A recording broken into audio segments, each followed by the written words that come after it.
আসসালামু আলাইকুম everyone, welcome to my Ramadan series day 13।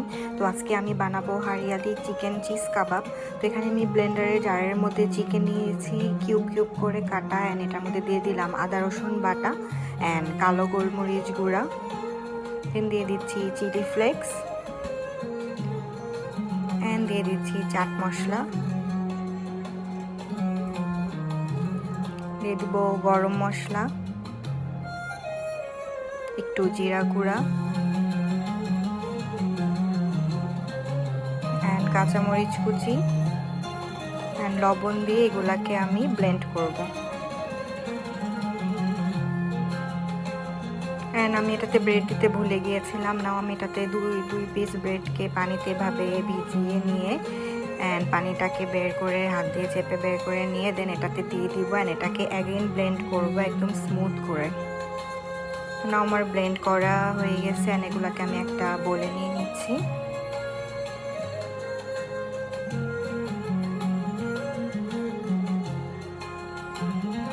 না আমি ব্লেন্ডার জারের মধ্যে অ্যাগেন নিয়ে নিচ্ছি ধনে পাতা কুচি। আমি একটা গ্রিন চাটনি বানাবো, তো এখানে আমি ধনে পাতা কুচি নিয়ে নিলাম অ্যান্ড নিয়ে নিচ্ছি পুদিনা পাতা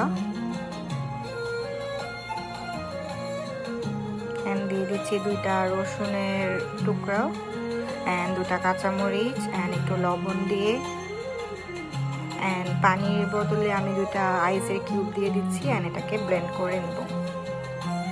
অ্যান্ড আমার চাটনিটা রেডি। তো এটার মধ্যে আমি দিয়ে দিচ্ছি একটু মেয়োনিজ দিয়ে এটাকে আমি ভালো করে মিক্স করে নেব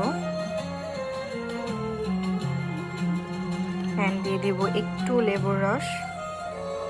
আমার চাটনিটাও রেডি।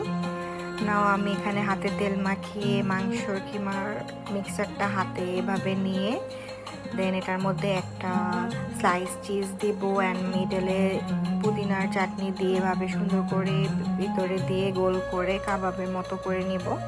খেয়াল রাখতে হবে চিজটা যেন বাইরের দিকে না আসে। তো আমার কাবাবগুলো রেডি। এখন এগুলাকে আমি ডিমের মধ্যে দিয়ে অ্যান্ড ব্রেড ক্রামের মধ্যে কোট করব। তো ব্রেড ক্রামের মধ্যে আমি একটু গ্রিন কালার ইউজ করেছি, ফুড কালার। তো আমি তেল গরম করে নিয়েছি অ্যান্ড কাবাবগুলোকে লো ফ্লেমে সুন্দর করে ফ্রাই করে নিব। এটা লো ফ্লেমে ফ্রাই করতে হবে যেহেতু আমার মাংসটা কাঁচা ছিল। তো আমার একটা করে কাবাব রেডি হয়ে গেছে। এখন আমি সুন্দর করে লাল করে এগুলো ফ্রাই করে নিয়েছি। এটা কিন্তু খেতে খুবই মজা ছিল, বাসার সবাই খুবই লাইক করছে। তোমরা ট্রাই করবেন, আমাকে জানাবা কেমন লাগলো। দেখা হবে আরেকটা সিরিজে। আজকের জন্য আল্লাহ হাফেজ।